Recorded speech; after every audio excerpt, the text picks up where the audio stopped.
Olá, aqui é a professora Fernanda. Então, hoje vamos fazer uma revisão para preparar para a nossa primeira avaliação. Tá? Então, aqui nessa aula, eu destaquei os principais pontos do conteúdo que a gente já viu, bem resumido, tá? Para a gente relembrar. Tem alguns exemplos resolvidos, gravados para vocês conferirem, mas é importante vocês revisarem o conteúdo completo, tá? Que aí tem mais detalhes do que a gente já viu. Tá? Porque a gente vai fazer a revisão até a parte de bombas, tá? O final de bombas e turbinas. Mas aqui eu vou mostrar principalmente a parte de cálculo, as equações que a gente vai trabalhar, tá? Porque aí a nossa primeira avaliação vai ser até esse conteúdo. Transferência de calor para frente vai ficar para a segunda avaliação, tá? Então, a gente começa aqui com a equação manométrica. A gente começou com a estática dos fluidos, tá? E aí a gente falou sobre pressão, né, de Pascal, de Stevin, que é combinando as duas que a gente consegue formular a equação da manometria, né? Então, o que a gente precisava saber, né? O que a gente usou para chegar nessa equação? Primeiro, que a pressão se distribui uniformemente ao longo do mesmo fluido. Segundo, que dentro do mesmo fluido, né, ao longo do mesmo, pontos na mesma altura têm a mesma pressão. Então, isso dá uma informação importante. Além disso, tá, o valor da pressão ao longo do mesmo fluido, ela vai depender da altura do fluido. Então, quanto maior essa altura, vamos dizer assim, maior a pressão, né? E aí a relação entre a altura e a pressão fica que a pressão é a massa específica do fluido vezes a aceleração da gravidade vezes essa altura de líquido que a gente tem, tá? Então, essas são as principais, bem simples, resumidas, nessas três leis aqui que a gente tem, que é o que ajuda a compor a equação manométrica, tá? Então, o que vai acontecer? Imagina que a gente tem aqui um tubo, tá? Com três fluidos diferentes. E cada um eu tenho uma determinada altura aqui, tá? Como é que ficaria a equação? Tá? A gente já viu na aula que conforme a gente vai para o fundo do recipiente, a pressão aumenta, porque eu estou aumentando o volume de líquido que está em cima daquele ponto, vamos dizer assim, né? Eu tenho uma altura maior de líquido, então a pressão aumenta. Se eu for caminhando mais para a superfície, eu estou diminuindo essa altura, estou diminuindo essa quantidade, então a pressão vai diminuir. Então, o que acontece? A gente fica com uma regrinha, vamos dizer assim, de sinal, que toda vez que a gente vai contando as camadas de fluido e for descendo, a gente vai somando essas parcelas, tá, de pressão. Se eu tiver que subir nesse caminho, eu vou subtrair essas parcelas, para reduzindo a pressão. Então, quando a gente tem aqui, né, que nem esse recipiente aqui, com duas aberturas, três fluidos diferentes, tá? E aí eu quero achar a diferença de pressão entre o ponto A e o ponto B. Então, como que a gente montaria a equação? Então, a gente aprendeu que a gente vai começar a partir de um ponto, vai caminhar ao longo do recipiente até chegar no outro ponto, no final. Tá? Lembra que eu sempre falo que o caminho não importa, eu posso ir de A para B ou de B para A, vai dar o mesmo resultado. O importante é colocar o sinal de maneira correta. Se a gente for de A até B. Então, lembra que o nosso ponto inicial aqui, ó, é nesse nível do líquido 1. Então, aqui que eu tenho a pressão PA. Então, eu começo com ela, pressão PA. Para caminhar até chegar em B, eu vou ter que descer toda essa altura do líquido 1. Então, eu vou somar. Então, a gente soma ρ vezes G e vezes a altura do fluido 1. Massa específica dele, a altura dele. Para continuar, a gente vai ter que andar aqui, ó, no fluido 2. Aliás, fluido 3, de acordo com a figura. E aí a gente usa também aquela propriedade, né, de que pontos na mesma altura, no mesmo fluido, tem a mesma pressão. Por quê? Aí eu não vou precisar descer até o fundo do recipiente, porque depois quando eu vier para cá, eu vou subir o mesmo tanto aqui, tá? Essa parcela aqui e essa aqui. Então, no final das contas, o que vai me interessar mesmo é só a diferença de nível entre essa interface aqui, do líquido 1 para o 3, e a interface do 2 para o 3. Então, como eu vou descer, né, que eu faço a diferença desse nível, e eu ainda tenho que descer, eu vou somar. Massa específica do fluido 3, aceleração da gravidade, e esse desnível que eu desci no fluido 3. Cheguei aqui, ó, venho para o outro ponto lá do outro lado na mesma altura. Para chegar em B agora eu tenho que subir no fluido 2. Então eu vou subtrair, porque eu estou reduzindo a pressão aqui. Então vai ser menos a parcela do fluido 2. massa específica dele, aceleração da gravidade e o desnível dele. Quando eu subo, eu chego no meu ponto final, que era o B. Então, quando a gente chega aqui, o que a gente vai fazer? Faz igual a PB. E assim a gente monta a nossa equação manométrica. Aqui é um exemplo com 3 fluidos, mas a gente pode ter problemas com somente 2, tá?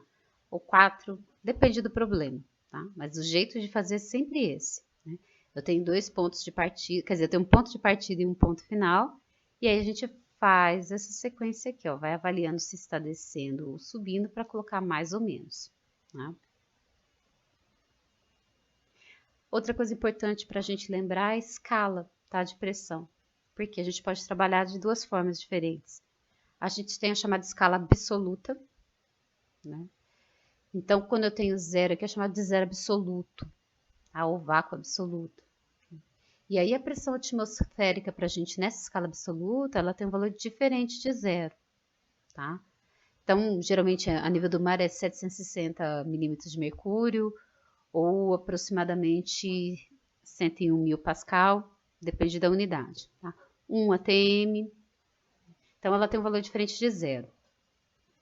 Quando a gente trabalha na escala relativa, o que vai acontecer? Eu vou medir essas outras pressões em relação à atmosférica, então ela passa a ser o nosso zero da escala. Então, na escala relativa ou efetiva, a pressão atmosférica é zero. E aí, qualquer pressão acima dela, né, eu estou medindo só a diferença, só o a mais que eu tenho, então vai ser um valor positivo.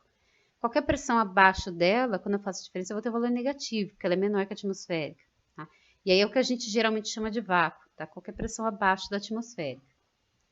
Então, aqui na escala relativa, a gente tem pressões positivas e negativas, tá? Porque eu estou mostrando o quanto que aquela pressão é maior ou menor do que a atmosférica. Quando a gente está na absoluta, a gente não tem conceito de pressão negativa, porque a atmosférica, ela tem o valor considerado. Tá? Então, não estou medindo ninguém em relação à atmosférica. Então, o valor aqui é sempre positivo e a pressão atmosférica está somada aqui na minha medida, ela está sendo considerada na minha medida. Tá? Bem, pressão barométrica que a gente fala, né, é a pressão da atmosfera, tá? É a medição desse valor. A nível do mar, como eu falei, é o valor padrão de 760 milímetros de mercúrio. Mas a gente sabe que dependendo da altitude, esse valor muda. Tá? Quanto maior a altitude do local, menor a pressão. E aí, no meu projeto, eu tenho que levar em consideração a pressão local. Principalmente quando a gente está trabalhando com fluidos que são compressíveis, tá? Com gases, porque isso tem uma influência muito grande no comportamento dos equipamentos. Para a gente aqui é importante porque, dependendo do que a gente vai trabalhar, a gente vai precisar pôr na escala absoluta ou na relativa. E tem instrumentos de medição de pressão que trabalham somente na escala relativa, que é o caso do manômetro de Bourdon. Ele só mede na escala relativa. Então, a gente tem que saber a diferença dessas escalas. Aqui, para a gente dar uma lembrada, tá? Que a gente procura trabalhar sempre no sistema internacional, porque as equações são feitas para o sistema internacional, mas a gente tem diversas unidades de pressão que ainda são muito usadas. Tá? Então, no sistema internacional, a gente tem o Pascal, né, que a definição é força dividido por área, Newton por metro quadrado. Mas a gente também vai ver por aí kgf por metro quadrado, que é unidade técnica, quilograma-força por metro quadrado, quilograma-força por centímetro quadrado, PSI, que é libra por polegada quadrada, da unidade inglesa. Né? Então, a gente tem que saber fazer a conversão de um para o outro. E tem outras unidades, ATM, bar, tem várias. Então, para fazer a conversão, a gente tem, né, essa equivalência aqui, né, pegando quilograma-força por centímetro quadrado como referência. Então, ele vai valer aqui 10.000 kgf por metro quadrado, que vale 98.000 pascal, que vale 0,98 bar, que vale 14,2 PSI. Tá? Então, dependendo da conversão, a gente vem aqui e monta uma regrinha de 3. Tá? Posso expressar a pressão também, como a gente vai ver aqui bastante, em termos de altura de coluna de líquido, que a gente chama de carga também. E aí, depende do líquido que eu estou trabalhando. Então, eu posso falar em termos de milímetros de mercúrio, que geralmente é como a gente expressa a pressão atmosférica, metros de coluna d'água, centímetros de coluna d'água, ou qualquer outro fluido que eu estiver trabalhando no meu manômetro. E aqui, só para, né, de curiosidade, o valor da pressão atmosférica em diferentes unidades. Então, a gente tem uma atmosfera, é uma unidade. Então, como eu disse, né, isso aqui é no nível do mar. Então, ela vai valer 760 milímetros de mercúrio, que equivale a 101.325 pascal, que equivale, né, a esse valor aqui em kgf por metro quadrado, 1,01 bar, 14,7 psi. Então, é para lembrar que a gente pode expressar a pressão em unidades diversas. A gente aqui trabalha principalmente com pascal, tá? Mas é importante saber porque muitas vezes a gente tem instrumentos de medição que dão em kgf por centímetro quadrado, ou dá em psi, tá? Tem libra por polegada quadrada. Então a gente tem que saber fazer a conversão, principalmente se tiver que usar esses valores em cálculo. Então aqui a gente já tem um primeiro exemplo. Deixa eu mover minha janelinha aqui. Para relembrar como é que usa essa equação, tá? A manométrica. Então, tem o vídeo já do exemplo gravado, depois vocês acessam lá, tá? Então, o que é a ideia aqui, né? Eu tenho esse tanque que tem 3 fluidos diferentes. Tenho água, óleo e ar. E tem um manômetro em U ligado no fundo desse tanque. O fluido manométrico aqui, né? Tá, o mercúrio. Só que além dele eu ainda tenho mais outra coluna de água desse lado de cá do meu manômetro. Então, a gente quer saber qual é a pressão, né, nesse espaço ocupado pelo ar. E depois a gente quer saber qual é a pressão nesse ponto intermediário aqui, o ponto N. Então, para resolver esse exercício, a gente precisa montar a equação manométrica. A gente monta 2 vezes. A primeira para calcular a pressão no ar, né, e a segunda para calcular a pressão do ponto M. Vocês vão ver que o ponto M tem um jeito mais fácil do que a gente, né, ficar com pouquinhos termos, vamos dizer assim, para calcular. Aqui é só uma observação, tá, que eu falo também na resolução do exercício, que o ar aqui, vocês reparem que não tem cota, né? Não foi formada essa altura. Por quê? A massa específica do ar ela é muito menor do que esses outros fluidos aqui, em comparação com eles. Então, quando a gente calcula a parcela de pressão, né, a contribuição dessa altura, desse desnível do ar aqui na pressão é muito pequena, então eu posso desprezar. Tá? Só para ter uma ideia aqui, dependendo das condições, a massa específica do ar aí é 1,2 kg por metro cúbico. Né? Se você comparar com mercúrio é 13.600. Então é muito menor. Então eu posso desprezar sem grandes erros. Tá? Então por isso que eu não tenho essa altura. Então o que isso significa nesse problema? Que a pressão que eu calcular aqui, ó, nesse ponto, na interface entre o óleo e o ar, é a pressão que eu vou considerar para todo o volume do ar. Então depois vocês dão uma conferida lá no vídeo que eu resolvo isso aqui passo a passo explicando, né, como que monta a equação, né, como que a gente chega no resultado. Depois a gente tem a parte de cinemática dos fluidos, tá? Que é a parte agora com o fluido em movimento. A estática ela estuda o fluido parado. Então agora eu vou ter uma velocidade associada, eu vou ter um escoamento. E aí a gente geralmente vai expressar nesse escoamento em termos de vazão. A gente pode expressar em vazão volumétrica, né, que é um determinado volume de fluido que atravessa um ponto em um determinado tempo. Né? Ou a gente pode pensar em termos de velocidade vezes área. A velocidade com que o fluido atravessa uma determinada área. Então, a gente chama de volumétrica porque a unidade dessa vazão aqui é metros cúbicos por segundo. Porém, eu posso também pensar em expressar isso aqui em termos de massa, em quilos por segundo. Qual a quantidade de massa daquele fluido que está atravessando aquele ponto em um determinado tempo. Como que eu faço isso, né? A relação é só multiplicar a volumétrica pela massa específica do fluido. Então, a vazão em massa nossa fica ρ vezes Q, né? Massa específica vezes a vazão volumétrica. Então, quando a gente abre a expressão toda, vai ficar massa específica vezes área vezes velocidade. E aí, esse resultado aqui dá pra gente quilos por segundo. Tá? Isso aqui é importante, porque se eu estiver trabalhando, por exemplo, com uma mistura de fluidos, com massas específicas diferentes, tá? Isso daqui vai importar para mim, né? Porque ela está variando no meu sistema. Né? Ou se eu trabalhar com essa propriedade aqui, variando ao longo do trecho, tá? Então, isso aqui vai importar para mim no cálculo. Então, quando a gente faz o balanço de massa, tá? A equação mesmo que começa o balanço é trabalhando em termos de vazão em massa.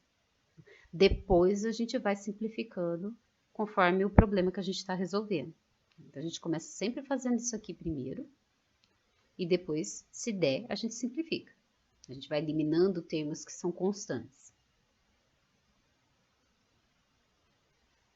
Então, como é que vai ficar, né? O que é conservação da massa, balanço de massa, tá? Então, como o nosso sistema aqui ele é em regime permanente, quer dizer que a quantidade de massa vai ficar constante ao longo do tempo. Então, a quantidade de massa que vai entrar no sistema, no trecho que eu estou estudando, tem que ser igual à quantidade de massa que está saindo desse trecho. Então, fica vazão em massa de entrada igual a vazão em massa de saída. O exemplo aqui está simples porque eu tenho somente uma entrada, somente uma saída. Mas lembra que quando a gente trabalha com balanço, conservação, a gente tem que fazer soma de todas as entradas igual a soma de todas as saídas.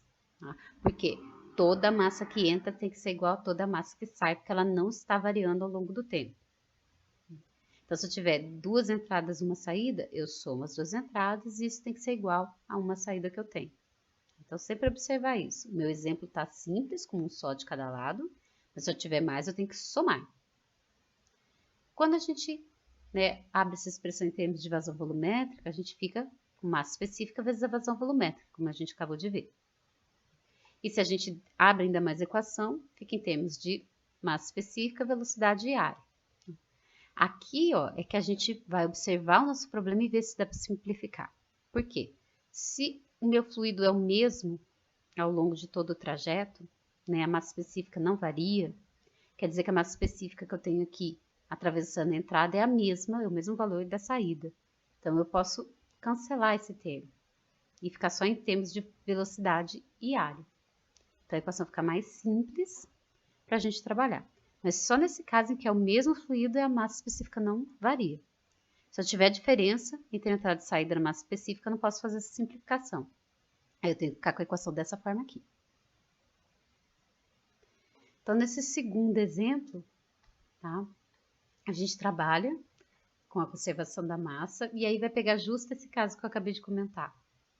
Aqui eu tenho esse tanque em que eu tenho 2 entradas, né? Uma descarregando óleo, outra descarregando água. E a gente vai ter uma mistura desses dois. Substâncias diferentes, massas específicas diferentes. Então, a saída, a massa específica é diferente da entrada. E cada entrada é diferente uma da outra. Então, eu não vou poder simplificar minha equação aqui. Vou ter que trabalhar com essa aqui, ó. Dessa forma. Não posso tirar esse termo aqui, porque ele não é igual nas 2 entradas e não é igual na saída. E aí, qual que é a diferença também que a gente tem, tá? Agora, a gente tem 2 entradas e uma saída. Então, na hora de montar a conservação da massa, a gente vai ter a soma das 2 entradas igual a igual a saída, porque eu só tenho uma saída. Então, a gente começa com vazão em massa do óleo, mais a vazão em massa da água, igual a vazão em massa da mistura. Tá? E aí, a gente trabalha nessa equação, dessa forma, para a gente conseguir calcular que é a velocidade, né, de saída da mistura aqui, no ponto 3. Então, também tem outro vídeo aqui que eu explico passo a passo como resolver esse exemplo. Entendeu? Esse aqui, o restante é a mesma coisa, tá? E se for tudo o mesmo fluido, é mais simples ainda. Aqui, a conservação da massa é tranquilo, não tem muito segredo. Bem, e aí, por fim, a gente viu que é a conservação da energia. Então, a gente faz o que eu chamo de mesmo balanço. A ideia é a mesma. Toda a energia que está entrando no sistema, naquele trecho que eu estou estudando, tem que ser igual a toda a quantidade de energia que está saindo. Tá? Porque isso aqui é permanente, é constante ao longo do tempo. Então, eu não estou criando energia ao longo do tempo, nem absorvendo energia ao longo do tempo. Tá reduzindo essa energia ao longo do tempo. Então, ela tem que conservar. Exemplo simples com uma entrada só e uma saída, mas lembre que se eu tiver várias entradas, várias saídas, tem que ser a soma de todas as entradas igual a soma de todas as saídas. Okay. É o simples. Tudo que entra tem que ser igual a tudo que sai, no regime permanente. Aqui eu já pulei para a presença de uma máquina, com a presença de uma máquina, porque quando eu tenho um sistema mais simples de todos, que é só um trecho de um duto, sem máquina e sem perdas, isso é um caso bem específico, especial que a gente fala, que a equação fica simplificada, né? Ela não tem essa parcela aqui, ó, da carga da máquina. Eu fico só com a balança aqui das componentes potencial, cinética e de pressão, de entrada e de saída. Tá? Quando a equação é dessa mais simples, que não tem esse componente, é o que a gente chama de equação de Bernoulli. É o caso mais simples que tem. Agora, quando eu tenho a presença de uma máquina, eu preciso adicionar isso na minha equação, porque a máquina ela vai alterar o nível de energia, somando ou retirando. Então, ela tem que entrar isso na equação. Tá? Então, se a gente fica um pouco mais próximo de um caso real. Depois, no final, a gente vai incluir as perdas, porque um fluido real, ele tem atrito, ele tem viscosidade, então ele perde energia com atrito, por causa de atrito. Então, isso precisa entrar na equação também, porque eu vou ter uma perda de energia ao longo do trecho que eu estou estudando. Esse seria um caso mais completo, vamos dizer assim. Então, como que vai ficar o balanço quando eu tenho máquina? A máquina ela vai funcionar como se fosse uma adição de energia. Por enquanto, a gente está pensando em genérica. Não sei se é bomba ou se é turbina ainda. Mas ela altera essa energia do fluido, tá? De maneira artificial, vamos dizer assim. Então, ela vai entrar do lado da equação referente à soma das entradas. O que vai acontecer? Eu tenho uma energia inicial, eu tenho uma máquina que vai alterar essa energia e aí eu vou ter uma energia de saída. Então, vai ficar aqui a carga de entrada mais a carga da máquina, bomba ou turbina, não sei ainda, igual a carga de saída. Aqui está expresso em carga porque a gente está expressando essas energias em metros, tá? Metros de coluna d'água, tá? Metros de coluna de líquido. Se é água, vai ser metros de coluna d'água. Então, lembra que a gente viu, né, na aula mais completa, que a energia total que passa aqui no meu sistema, né, ela tem essas três componentes aqui. Eu tenho uma energia potencial associada à altura, desnível, tá? Não é o comprimento do tubo, é a altura dele, tá? Essa cota de altura, sempre na vertical. Tem a parcela de energia cinética, que é devido à velocidade do movimento do fluido, e a gente tem a parcela de energia de pressão, tá? Que eu tenho uma pressão associada também com esse movimento. Então, a gente tem essas três. Isso dá a energia total que está entrando no meu sistema. Mais, né, a carga que a máquina vai acrescentar ou retirar, e isso tem que ser igual à energia de saída. Daqui para cá só isolou a carga da máquina, caso seja o meu objetivo de cálculo. O que muda aqui para mim? Que a gente já viu em aula. Que se essa máquina for bomba, o sinal dela aqui vai ser positivo. Por quê? A bomba ela acrescenta pressão no sistema, ela adiciona pressão, então ela adiciona energia. Então, a carga que ela adiciona é positiva, ela está aumentando a energia do sistema.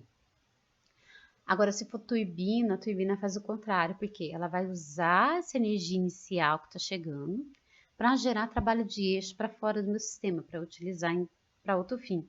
Então, ela retira, né? Ela transforma, ela retira energia para transformar em outro tipo. Então, o sinal dela aqui entra negativo. Mas ela sempre vem desse lado aqui da equação, tá? Porque ela está fazendo essa alteração de maneira artificial na energia do fluido. Bem, como eu tenho uma máquina, né, adicionando ou retirando energia, a gente vai ter uma potência envolvida, né? Então, a gente consegue calcular essa potência, tá, através da carga da máquina, né, a propriedade do fluido e a vazão. A potência calculada dessa forma aqui, ó, a gente está obtendo o valor que tem efetivamente no fluido. Tá? Não é necessariamente o da máquina, porque vai depender também se é bomba ou se é turbina. Então, esse valor aqui é o que eu consegui alterar no fluido diretamente. Se é uma bomba a minha máquina, esse valor corresponde ao que eu consegui realmente adicionar no fluido. Se for turbina, isso aqui corresponde ao disponível que eu tenho para usar na turbina. Então, a interpretação de um para o outro muda um pouquinho. Bem, depois para a gente calcular a potência mesmo da máquina, também depende do tipo. Por quê? Se for bomba, por exemplo, né, porque as máquinas vão ter perdas inerentes delas, da construção, tá? Do tipo de acoplamento, acionamento, etc. Então, essa perda é dela, não é atrito do fluido com a tubulação. Então, ela depende do rendimento do equipamento que a gente conhece de fábrica. Então, se for uma bomba, por exemplo, né, como ela está adicionando energia no fluido, parte da potência que ela é capaz de produzir, eu vou perder um pouco por causa do atrito desses componentes da montagem da bomba. Então, eu não consigo adicionar tudo no meu fluido. Então, o que fica efetivamente adicionado no fluido é ligeiramente menor do que o que a bomba consegue realmente produzir, o que ela é capaz de produzir. No caso da turbina, acontece ao contrário, tá? Porque a turbina vai pegar essa energia disponível do fluido para transformar em potência de eixo, né? Para trocar um outro equipamento, um gerador, uma outra máquina, um compressor, né? E aí, o que acontece, né? Também por causa de acoplamento, rolamento, etc., eu não vou conseguir usar toda essa energia, porque parte dela eu vou acabar gastando, tá? Nesses componentes, nesse tipo de montagem. Eu vou perder um pouquinho ali, né? Então, eu não consigo usar tudo. Então, o que a turbina produz para fora do meu sistema é ligeiramente menor do que eu tenho disponível. Então, a fórmula do rendimento muda um pouquinho se for bomba ou se for turbina por causa disso. Então, como é que ela fica? Se for bomba, tá? A gente vai trabalhar dessa maneira, porque o rendimento ele é definido de maneira geral como uma energia que eu tenho útil, tá? Que eu consegui efetivamente pôr no meu fluido, ou se eu conseguir realmente produzir, tá? Dividido pelo disponível. Então, no caso da bomba, o disponível é a potência que ela é capaz de produzir de fábrica, mas o útil é aquilo que eu consegui realmente adicionar no fluido. E lembra que isso é sempre um pouco menor do que o original da bomba. Então, o rendimento da bomba é definido assim. A turbina já é o contrário, porque o que tem de energia disponível para a turbina? Aquela do fluido, tá? Que é essa daqui. E a útil, porque a turbina, o objetivo é produzir potência de eixo, então essa energia de potência de eixo, que é o que ela consegue produzir, né, é essa potência da turbina, tá? Que é o que ela produz para fora do meu sistema. E isso é sempre ligeiramente menor do que o que eu tinha disponível no fluido, porque eu perco um pouquinho, né, por causa do tipo de montagem, acoplamento, etc. Então, é importante identificar a máquina, porque ó, a fórmula fica bem diferente. Aí, na hora da gente definir potência do equipamento, fica bem diferente. Lembra, a bomba sempre vai dar um valor maior do que o disponível no fluido. Turbina dá sempre menor. Então, a gente tem esse terceiro exemplo, tá?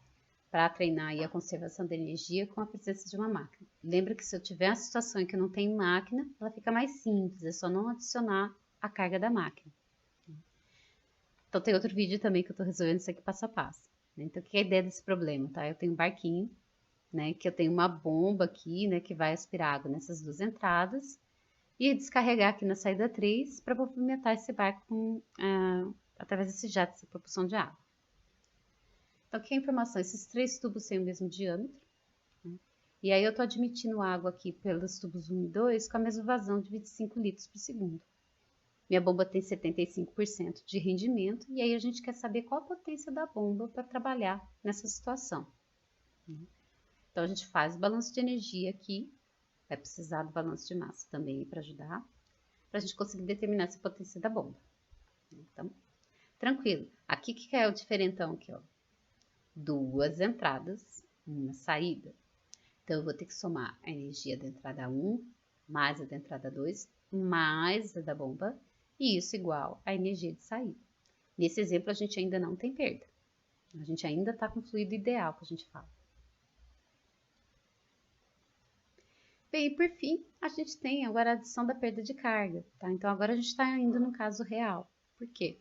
O fluido ele tem viscosidade, então vai ter atrito entre o fluido e a superfície que ele está escoando em cima, tá? Que ele está em contato. Tem atrito, eu vou perder energia por atrito. Tá? Que é como se fosse uma resistência ao movimento, eu tenho que conseguir vencer. Então, parte da minha energia que eu tenho disponível, eu vou ter que gastar vencendo essa resistência, vamos dizer assim. Tá? Então, o que vai acontecer com a minha equação? Eu vou acrescentar um termo. Aqui nesse exemplo, né, nessa figurinha, eu não estou considerando máquina, por enquanto. Então, sem máquina, só considerando o atrito, o que vai acontecer? Eu vou ter a minha energia de entrada, que é aquela disponível inicialmente, vai ter que ser igual à energia de saída, E as perdas, porque as perdas se comportam como uma saída, estou perdendo energia, não estou usando essa energia. Tá? Então, ela entra nas parcelas aqui de saída. Então, a gente tem a disponível na entrada igual a de saída, mais as perdas, mais o que eu perdi ao longo desse trajeto. Se eu tiver máquina, lembra que ela entra aqui, ó, do lado das entradas. Então, se eu tiver uma máquina, eu vou ter energia da entrada, mais a da máquina, bomba ou turbina. Se for bomba, lembra que é positivo, se for turbina, é negativo. Igual a energia de saída, mais as perdas que eu tive nesse caminho, nesse trecho que eu estou estudando. Então, isso aqui fica mais próximo do caso real, tá? Porque agora eu estou considerando a perda por atrito. Aí lembra que a gente viu, tá? Em aula. Bem, aqui tá só mostrando a equação já em aberto, tá? Mas geralmente a gente trabalha aqui e depois vai calculando aqui 1 a 1, que é mais fácil. Fazendo, né, 1 por 1 do que pegar a equação e abrir toda e ficar assim enorme.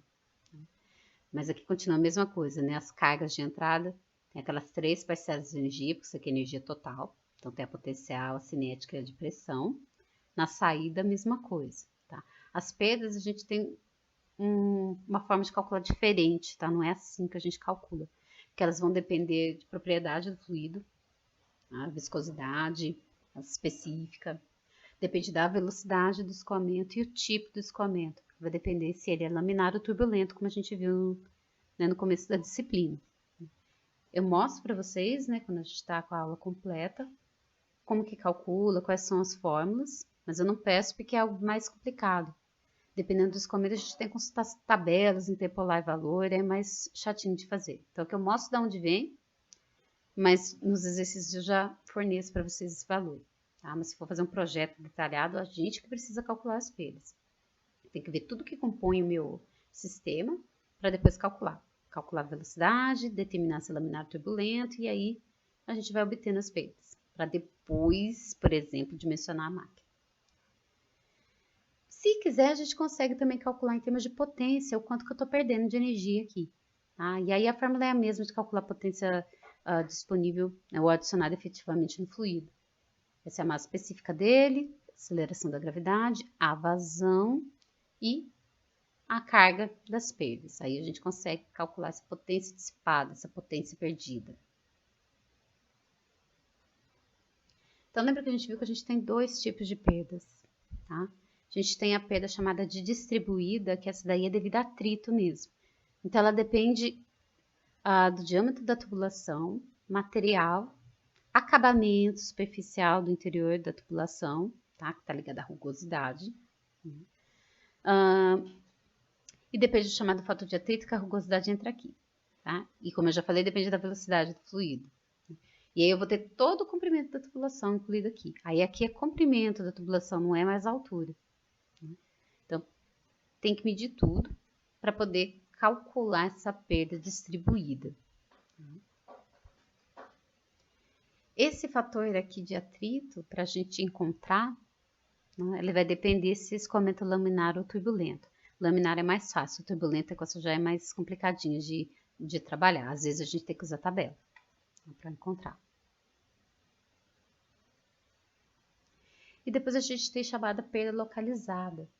Porque num sistema, por exemplo, de bombeamento, a gente não vai ter só a tubulação lisinha sem nada e a máquina. Não, a gente tem um tanque que a gente chama de recalque, tem um reservatório de descarga, tá? A gente vai ter curva, tem registro, a gente tem vários componentes montados no sistema. Tá? Tem flanges, etc. Então, tudo isso vai causar uma perda de energia, porque ele se comporta como se fosse uma obstrução ao escoamento. Tá? Então, como que é o formato da entrada, né, do tanque para o cano ali de sucção, produto de sucção, porque se for canto vivo ou arredondado dá uma perda diferente. Tipos de registros dão perdas diferentes, porque eles vão obstruir mais ou menos o escoamento. Se está totalmente aberto ou não, dá outro valor de perda localizada. Curvas também, tá? Se é 90 graus, se é um ângulo maior, raio longo, raio menor, tudo isso, né? E o diâmetro da tubulação também. Então, tudo isso vai influenciar na perda localizada. Né? Então, o que acontece? Num sistema que a gente está fazendo o projeto, a gente tem que identificar todos esses acessórios, os tipos, diâmetro. Isso aqui também vai depender da velocidade do escoamento, também depende do tipo do fluido. Para aí a gente calcular um a um a perda desses componentes. Depois a gente, na hora de fazer o balanço de energia, a gente soma todas essas perdas. A gente pega a distribuída e soma com todas as localizadas que a gente calculou. Aí a gente vai ter a perda total do sistema. Então é trabalhosinho de fazer. E aí, por último, a gente tem esse quarto exemplo, tá incluindo perdas. Então, como eu comentei aqui, eu já estou fornecendo a perda para vocês. Nesse exemplo aqui, tá aqui a perda total do trecho de 0 a 1 e depois do trecho de 2 a 3. Se fosse para fazer detalhado, vocês calculando, eu teria que dar informações para vocês calcularem a distribuída ao longo de todo esse comprimento. Vocês iam ter que conhecer os diâmetros para ajudar a calcular. Acabamento, material do tubo, etc. Localizada também, porque ó, aqui esse canto vivo dá uma perda. Tá? Essa diminuição de diâmetro aqui, né, também dá uma perda. Aqui, depois quando amplia, dá outra perda. Né? Então, tudo isso aqui vocês iam precisar de informações para calcular as perdas. Uma a uma para depois somar. Mas aqui eu já dou fornecido. Já dou aqui, né, os valores. Aí a gente tem a informação das áreas do ponto 2 e ponto 3, rendimento da bomba. E aí a gente quer saber a vazão em litros por segundo nesse sistema, a área que eu tenho aqui na seção 1, que é na entrada da bomba, e a potência da bomba fornecida. Tá? E aí ali a gente trabalha com esse rendimento da bomba. Então o que é? Aqui tem o vídeo desse exemplo também, depois vocês olham, porque esse aqui é um pouquinho mais trabalhoso. Tá? Usei esse exemplo porque eu comento com vocês assim, não tem um padrão de onde eu sempre tenho que adotar como entrada e onde eu sempre tenho que adotar como saída. A única coisa que eu preciso prestar atenção é o sentido de escoamento. Porque aí sim ele vai determinar que lado que está a entrada e que lado que está a saída. Mas eu posso pegar qualquer trecho do sistema, dependendo do que eu conheço. Eu vou pegar ali onde é mais conveniente, onde eu conheço praticamente tudo, só tenho uma incógnita, por exemplo. Ou a menor quantidade de incógnitas possível. Então, se eu quiser, eu posso trabalhar só com trecho 0 e 1. Né, fazer o 0 como entrada, 1 como saída. Deixar a bomba para fora desse trecho que eu vou estudar. Não tem problema nenhum. Desde que tenha tudo que eu precise aqui. Né? Aí, o que acontece se eu trabalhar só nesse trechinho? Como eu não tenho a máquina dentro dele, ela não vai entrar no balanço de energia. Só vai ficar a entrada 0, saída 1 e a perda que eu tenho de 0 a 1. Não, eu quero fazer ali entre 1 e 2. Entrada e saída da bomba.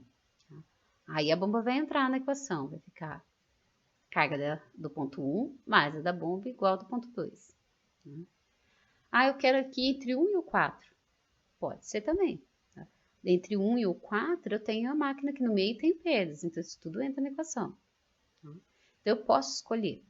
Agora o critério para escolher é isso que eu comentei. Vocês têm que ver o que vocês querem encontrar. É que nem na letra A, vocês querem encontrar a vazão, então provavelmente vocês vão ter que achar a velocidade primeiro. Então, vocês vão escolher aqui o par de pontos, onde vocês, no máximo, não conheçam só a velocidade. Tá?